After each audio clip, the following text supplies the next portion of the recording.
গল্পের নাম ওতলান্তের আহ্বান, পর্ব ০৪। ফরেস্ট অফিসার আনিসের চোখের সামনে অতলান্ত গহ্বর থেকে উঠে আসা পচা গলা, কঙ্কালসার হাতগুলো কিনার ধরে ওপরে উঠে আসছিল। ওগুলো শুধু হাত ছিল না, ছিল শত শত বছরের ক্ষুধার্ত ইতিহাসের সাক্ষী। প্রতিটি হাত, প্রতিটি আঙুল যেন এক একটি অতৃপ্ত আত্মার প্রতীক, যারা আসাদ্দার কারাগারে বন্দী হয়ে অবশেষে মুক্তির পথ পেয়েছে। বাতাসে ভেসে আসা সেই সম্মিলিত কণ্ঠস্বর, শহর, আমরা আসছি। কোনো হুমকি ছিল না, ছিল এক অমোঘ ঘোষণা। আনিসের পায়ের নিচের মাটি কাঁপছিল, কিন্তু সেটা ভূমিকম্পের জন্য নয়, বরং গহ্বরের ভেতর থেকে উঠে আসা অসংখ্য দেহের সম্মিলিত ভারে। সোহেল, দলের সবচেয়ে তরুণ সদস্য, ভয়ে এবং মরিয়া হয়ে তার রাইফেলটা তুলে ধরল। সে গুলি চালাল, একবার, দুবার, তিনবার। বুলেটগুলো উঠে আসা কঙ্কালসার দেহগুলোর গায়ে লাগল, কিন্তু কোনো প্রতিক্রিয়া হলো না। হাড়ের উপর লেগে শুধু তীক্ষ্ণ শব্দ তৈরি করল, যেন কেউ পাথরের উপর হাতুড়ি পেটাচ্ছে। দেহগুলো থামল না, তাদের গতি কমল না, কারণ তাদের কোনো প্রাণ নেই যে কেড়ে নেওয়া যাবে। তারা প্রাণের ঊর্ধ্বে এক ভয়ঙ্কর ইচ্ছাশক্তির অংশ। জ্ঞান হারানো করিমের নিথর দেহের দিকে প্রথমে এগিয়ে গেল কঙ্কালের স্রোত। তারা তাকে চিড়ে ফেলল না বা খেয়ে ফেলল না, তারা তাকে ঘিরে ধরল, এবং দেখতে দেখতে করিমের দেহটা যেন শুকিয়ে যাওয়া পাতার মতো বিবর্ণ হতে শুরু করল। তার ত্বক ধূসর হয়ে গেল, চোখ কোটরে ঢুকে গেল, এবং কয়েক মুহূর্তের মধ্যে তার শরীর থেকে জীবন নামক শেষ বিন্দুটিও যেন শুষে নেওয়া হলো। পড়ে রইল শুধু একটা খালি খোলস। ওর জীবন শুষে নিচ্ছে। আনিস আতঙ্কে চিৎকার করে উঠলেন। সোহেল দেখল স্রোতটা এবার তার দিকেই আসছে। সে আর এক মুহূর্ত অপেক্ষা করল না। স্যার, পালান! এই ছিল তার শেষ কথা। সে ঘুরে দাঁড়িয়ে জঙ্গলের গভীরে দৌড় দিল, কিন্তু বেশক্ষণ যেতে পারল না। গাছের শিকড়ের মতো কয়েকটি হাত মাটি ফুঁড়ে বেরিয়ে এসে তার পা আঁকড়ে ধরল। সোহেলের শেষ আর্তনাদটা জঙ্গলের অস্বাভাবিক নীরবতায় মিলিয়ে গেল। আনিস এখন একা। তার সামনে শত শত লাশের এক জীবন্ত নদী, আর পেছনে এক অশুভ জঙ্গল, যা নিজেই এক ফাঁদ। তার সমস্ত প্রশিক্ষণ, সমস্ত যুক্তি ধূলিসাৎ হয়ে গেল। তিনি কেবল একটি কাজই করতে পারলেন, যা একজন সাধারণ ভীত মানুষ করে। তিনি দৌড়ালেন নিজের জীবনের জন্য, নিজের আত্মার জন্য। তিনি দৌড়াতে লাগলেন। ঢাকায় প্রফেসর ইমতিয়াজ হক অস্থিরভাবে পায়চারি করছিলেন। তিনি জানতেন তার সবচেয়ে ভয়ঙ্কর আশঙ্কাটাই সত্যি হতে চলেছে। সরকারি নিষ্ক্রিয়তায় হতাশ হয়ে তিনি শেষ আশ্রয় হিসেবে একজনের কাছে যাবার সিদ্ধান্ত নিলেন, মৌলানা হিদায়াতুল্লাহ, একজন নিভৃতচারী আলেম এবং প্রাচীন ভাষা ও গুপ্তবিদ্যার গবেষক। প্রাতিষ্ঠানিক আলেমরা তাকে এড়িয়ে চলেন তার অপ্রচলিত গবেষণার জন্য। তিনি বিশ্বাস করেন কোরআন হাদিসের পাশাপাশি পৃথিবীতে এমন অনেক জ্ঞান রয়ে গেছে যা মানুষের বোঝার ক্ষমতার বাইরে, এবং শয়তানের জগৎ কেবল আধ্যাত্মিক নয়, ভৌত রূপও নিতে পারে। প্রফেসর ইমতিয়াজ হক তার পূর্বপুরুষদের সেই চামড়ায় বাঁধানো পুঁথিটা নিয়ে মৌলানা হিদায়াতুল্লাহর পুরনো বাড়ির দরজায় কড়া নাড়লেন। ভেতর থেকে এক গম্ভীর কণ্ঠ ভেসে এলো, প্রবেশ করার আগে নিজের উদ্দেশ্যকে পবিত্র করে নিন। প্রফেসর ইমতিয়াজ হক ভেতরে প্রবেশ করে যা দেখলেন তা এক অন্য জগৎ। ঘর ভর্তি পুরনো বই, দেওয়াল যুগে প্রাচীন আরবি ক্যালিগ্রাফি, আর বাতাসে লোবানের এক পবিত্র গন্ধ। মৌলানা হিদায়াতুল্লাহ এক দীর্ঘদেহী, শুভ্র শ্মশ্রুভণ্ডিত ব্যক্তি। তার দিকে তীক্ষ্ণ দৃষ্টিতে তাকালেন। আপনি এসেছেন নূরগড়ের পুঁথি নিয়ে? তিনি প্রশ্ন করলেন না, যেন তিনি আগে থেকেই জানতেন। প্রফেসর ইমতিয়াজ হক অবাক হয়ে পুঁথিটা তার হাতে দিলেন। মৌলানা পুঁথির পাতা উল্টাতে লাগলেন। তার কপালে চিন্তার ভাঁজ গভীর থেকে গভীরতর হল। আপনি যা ভেবেছেন এটা তার চেয়েও হাজার গুণ বেশি ভয়ঙ্কর, মাওলানা বললেন। এই আসাদা কোনো সাধারণ জিন বা প্রেত নয়। পুঁথিতে একে বলা হয়েছে কণ্ঠের মহামারী, প্লেগ অফ ভয়েসেস। এটি একটি সম্মিলিত চেতনা, যা কণ্ঠের মাধ্যমে বংশবৃদ্ধি করে। এটি শরীর দখল করে না, শরীরকে নিজের অংশ করে নেয়।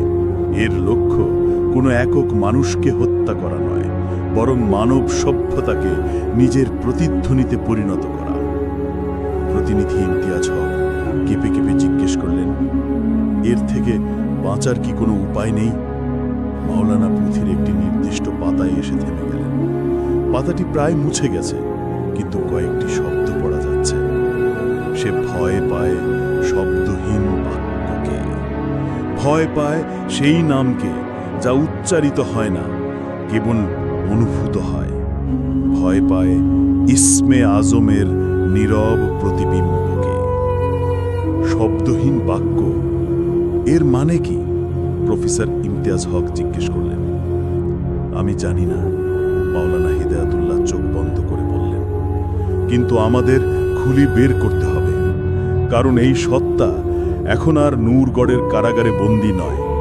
এর বাহনরা একে শহরের দিকে নিয়ে আসছে, আর এর প্রথম লক্ষ্য হবে এমন কোনো জায়গা যেখান থেকে সে তার কণ্ঠ লক্ষ লক্ষ মানুষের কাছে পৌঁছে দিতে পারবে। একটি রেডিও স্টেশন, একটি টেলিভিশন চ্যানেল, অথবা একটি জাতীয় মসজিদের মাইক। এই সম্ভাবনাটা উপলব্ধি করে প্রফেসর হকের রক্তহীন হয়ে গেল। নূরঘরে তখন এক অদ্ভুত শান্ত বিভৎস কর্মকাণ্ড চলছিল। অতলান্ত গহ্বর থেকে উঠে আসা কঙ্কালসার দেহগুলো এখন নিষ্ক্রিয়। তারা দুর্গের চারপাশে প্রহরীর মতো স্থির হয়ে দাঁড়িয়ে আছে। গহ্বর থেকে এবার বেরিয়ে এলো ডক্টর আরিফিন, জামাল এবং রাহিম। তাদের হাবভাব সম্পূর্ণ বদলে গেছে। তাদের মধ্যে কোনো তাড়াহুড়ো নেই, আছে এক শীতল স্থিরতা। তারা কোনো কথা বলছে না, কিন্তু তাদের কাজগুলো ছিল নিখুঁতভাবে সমন্বিত, যেন এক অদৃশ্য মস্তিষ্ক তাদের নিয়ন্ত্রণ করছে। তারা ফরেস্ট রেঞ্জারদের ফেলে যাওয়া সরঞ্জাম গোছাতে শুরু করল। ওয়াকি টকি, জিপিএস, শুকনো খাবার সব কিছু গুছিয়ে তাদের গাড়িতে তোলা হলো। তারপর তারা করিম এবং সোহেলের প্রাণহীন খোলসের মতো দেহ দুটিকে তুলে গাড়ির পেছনে থাকা মালপত্রের উপর এমনভাবে রাখল যেন ওগুলো কোনো বস্তু, মানুষ নয়। এই পুরো দৃশ্যটা ছিল দিনের আলোর মতোই স্পষ্ট, কিন্তু তাতে ছিল রাতের আধারের চেয়েও বেশি ভয়াবহতা। কারণ এখানে কোনো দানবীয় চিৎকার বা বিভৎসতা ছিল না, ছিল এক ঠান্ডা বুদ্ধিদীপ্ত শয়তানি। আসাদা এখন আর কোনো অন্ধ্রশক্তি নয়, সে এক ধূর্ত পরিকল্পনাকারী।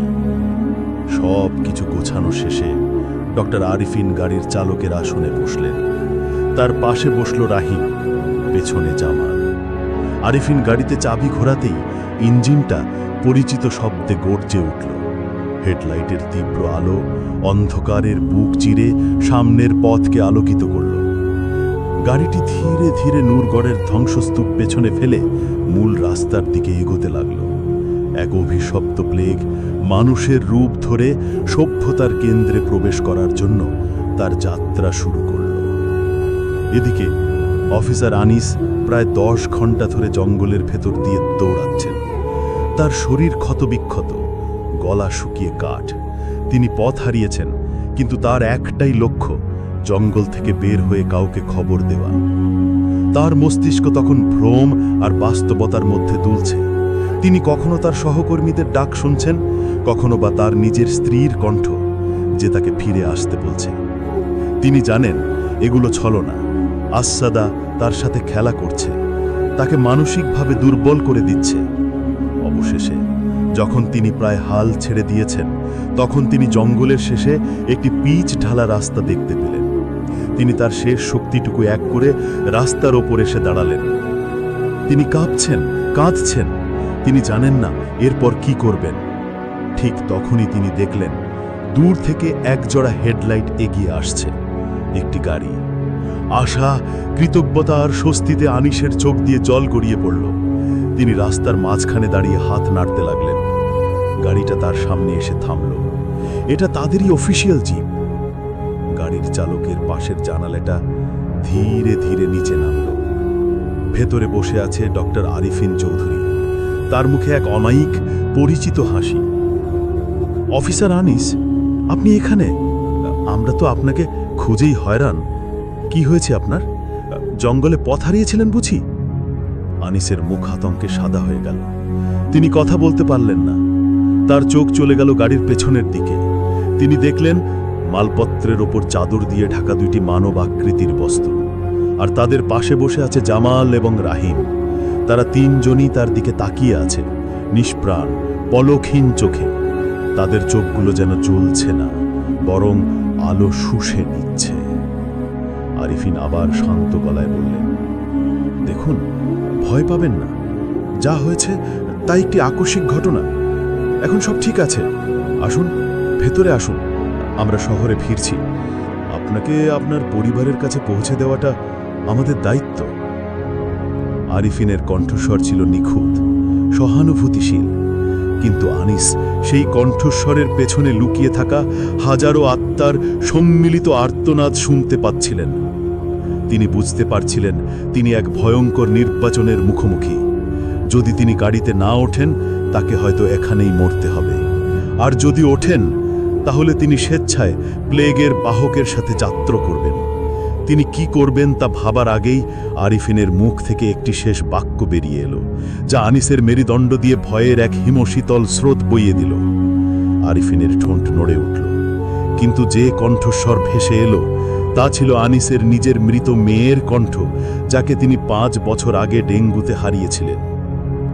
সেই নিষ্পাপ আদলে কণ্ঠটা বলে উঠল, বাবা, গাড়িতে উঠে এসো, আমরা সবাই তোমার জন্য অপেক্ষা করছি। প্রিয় দর্শক, আজ এই পর্যন্তই। গল্পের পরবর্তী অংশটি পেতে চাইলে আমাদের চ্যানেলটি সাবস্ক্রাইব করুন অথবা ফেসবুক পেজটি ফলো করুন। আমরা খুব শীঘ্রই গল্পের পরবর্তী অংশ আপলোড দেওয়ার চেষ্টা করব। ধন্যবাদ।